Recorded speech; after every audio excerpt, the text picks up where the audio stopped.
que a Mara fala muito no livro dela, a questão da data limite, né? Porque o Chico Xavier falou de 2019 como sendo a data limite, e o contato dela, né, ocorreu justamente em 2019. Então, eu queria que você falasse um pouquinho da data de limite, Mara, qual o seu entendimento, o que você acha dessa profecia do Chico? Fala um pouquinho pra gente. Eu acho que tem tudo a ver, porque foi, assim, muita coincidência, e coincidências não existem, né, existem sincronicidades. Eu gosto muito daquele vídeo do Chico que ele fala assim, um dia vamos entender que fazemos parte de uma família universal.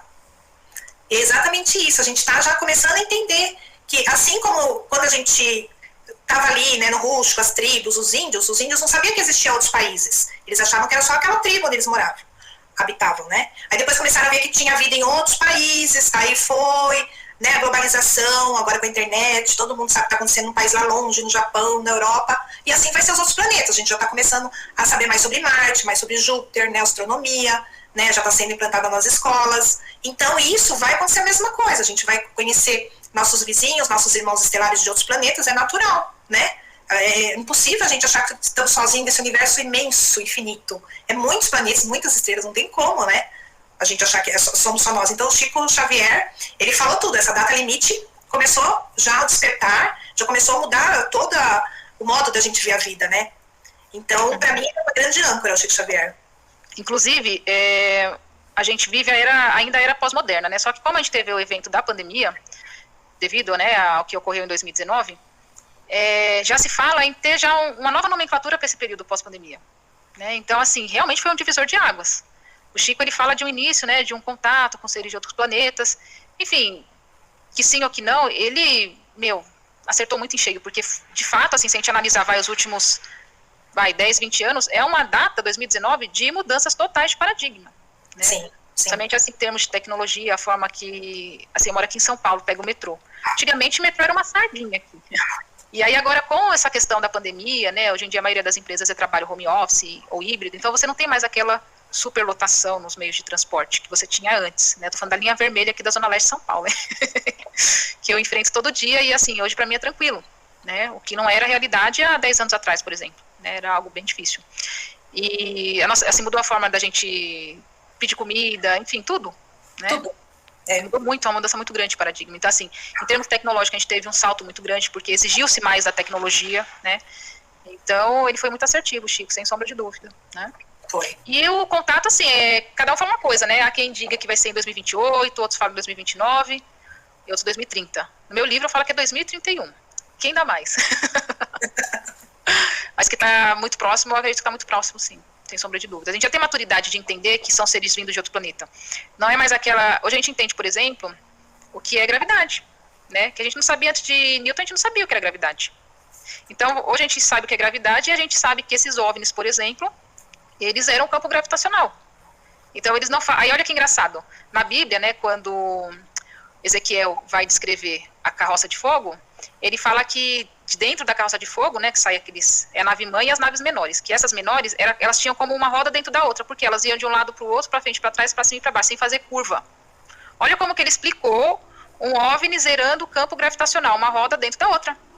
Hoje a gente já tem entendimento de olhar para o OVNI e falar assim, não é que tem uma roda dentro da outra, esse equipamento está zerando o campo gravitacional, por isso que está indo de um lado para o outro sem fazer curva, porque os nossos aviões, eles precisam, né, fazer a curva para subir, para ir para um lado para o outro, o OVNI não faz curva, porque eles zeram o campo gravitacional. Então a gente já tem esse entendimento, então a gente já sabe pelo menos o que é gravidade, né, coisa que antes de Newton a gente não sabia nem o que era gravidade, né, não sabia. Achava que o Sol girava em volta da Terra, né? Sim, e aí mais profundamente quem explicou de fato que a gravidade foi o Einstein, né? Porque para Newton era só uma força que se vinha de cima para baixo. Só que aí o Einstein já foi mais, né, mais a fundo, falou, não, é uma distorção no espaço que gera essa força para baixo, né? Então, hoje a gente pode receber uma visita de seres extraterrestres e falar assim, tá, que tecnologia é essa que você está usando aí, que você está zerando a gravidade? Sem pegar e falar assim, nossa, você deve ser Deus. A gente acha. Não vamos mais confundi-los com deuses, né? Eu tive essa impressão quando eu senti tanto poder, tanta tecnologia neles, eu fiquei achando que podia ser um anjo tecnológico, ou uma Maria tecnológica, ou um Jesus tecnológico, porque era tanto poder ali, e o que a gente conhece de mais poderoso seria essas entidades, né? Sim. E olha quem chegou aqui na live, o querido José Tadeu Alves, que está nos devendo parte 2, hein, José Tadeu? Escreve aqui nos comentários do chat quando vai ser nossa parte 2. Eu quero já em abril. O que você acha? Foi muito legal aquela live. 4 horas de live, hein? Será que alguém vai bater esse recorde do José Tadeu aqui no meu canal? Acho que não. Aquela live, se ela não tivesse atrasado por conta da falta de energia, ela tinha dado 4h30. Olha. Com certeza. É como ela atrasou um pouquinho para começar. Mas estava maravilhosa. Nossa, eu estava assim, interagindo muito, porque eu estava bem legal. Encantada, muito legal. A José Tadeu é um querido. Uma pessoa maravilhosa. Então, deixa eu passar aqui pro próximo. Você quer pontuar mais alguma coisa, Mara? Não, pode prosseguir. Outra coisa legal, gente, no livro da Mara, é que ela traz essa questão dos tipos de contato, né? E eu falei, nossa, eu vou pôr na live porque isso eu acho muito interessante de divulgar. Eu tenho esse tipo de informação lá no meu Instagram. Sempre que eu vou em podcast eu explico, porque isso daí é essencial. Esse tipo de informação, né? De você conseguir conceituar o tipo de contato é bem legal. Aí eu vou deixar você explicando um a um, Mara, pro pessoal, pode ser? Pode. Eu vou ver nos comentários aqui, tá? Pode ir. Tá. Então, o contato de 0 grau seria avistamento de OVNIs à distância, sem interação direta, né? Que são aquelas luzinhas que a gente filma no céu. O contato de 1º grau seria o avistamento próximo de OVNIs, incluindo luzes e formas definidas. O contato imediato de 2º grau seria avistamento com evidências físicas, como marcas no solo ou efeitos eletromagnéticos, né? Quando deixa aquela marca no solo. Porque existem vários tipos, né? De alienígenas. No começo, a gente até falava extraterrestres, mas agora a gente sabe que existem alienígenas interdimensionais, de outras dimensões, né? Existem de outros planetas, existem intraterrenos, né? Então, tem esses que deixam evidências físicas com marcas no solo e efeitos eletromagnéticos. Aí tem o contato imediato 3º grau, que é a observação de seres ou entidades associadas aos OVNIs, que foi o meu caso, né? Por isso que é considerado de 3º grau ou mais, porque teve evidências físicas, que nem no caso eu filmei.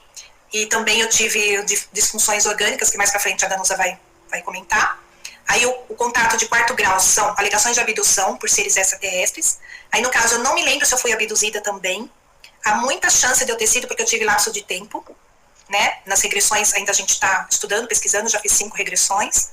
Contato imediato de 5º grau é comunicação direta ou interação consciente com seres extraterrestres. Aí no caso também pode ser considerado o meu contato porque eu tive essa comunicação através desse som, né, do apito tecnológico. Então foi uma comunicação, porque eles insistiam tentando me acordar, então eles estavam se comunicando comigo, né?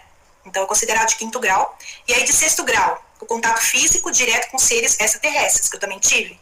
Foi um contato no físico, eu não estava sonhando, eu não estava em projeção astral, eu não estava em desdobramento, foi no físico mesmo. Tanto que eu tenho a prova da filmagem do OVNI, eu percebi que eu estava acordada, né, não estava sonhando, porque a gente sabe quando a gente está sonhando e quando a gente está acordado, né? Então esse contato 6º grau é o contato físico direto com os seres. Certo? É legal, muito interessante.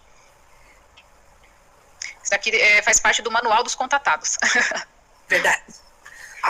Ô Mara, e aí 1 ano após o seu contato, foi mais 1 ano no mesmo ano que você começou a ver orbes de luz? Porque é muito comum, né, com contatado, gente, depois que você é contatado, o que aparece de orbe não é brincadeira. Eu foi no mesmo ano. Tive uma época que eu via aqueles orbes irisados,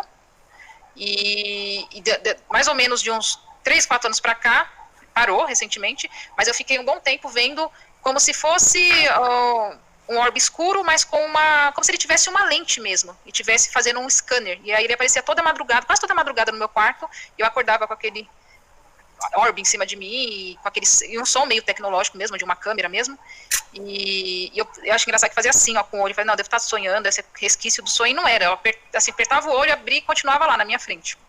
Olha que interessante. Então é muito comum, né, a questão dos orbes, inclusive o José Tadeu comentou na live também, que ele já testemunhou a presença também de orbes, e eu queria que você falasse do seu caso. Sempre foram orbes vermelhos, totalmente vermelho? Sempre, totalmente vermelho, igual esse que você colocou aí, muito parecido, era o tamanho de uma bola de basquete. Foi no mesmo ano do meu contato, e foi meu marido que viu primeiro, isso que eu achei interessante. Ele me viu da rede e falou, olha ali,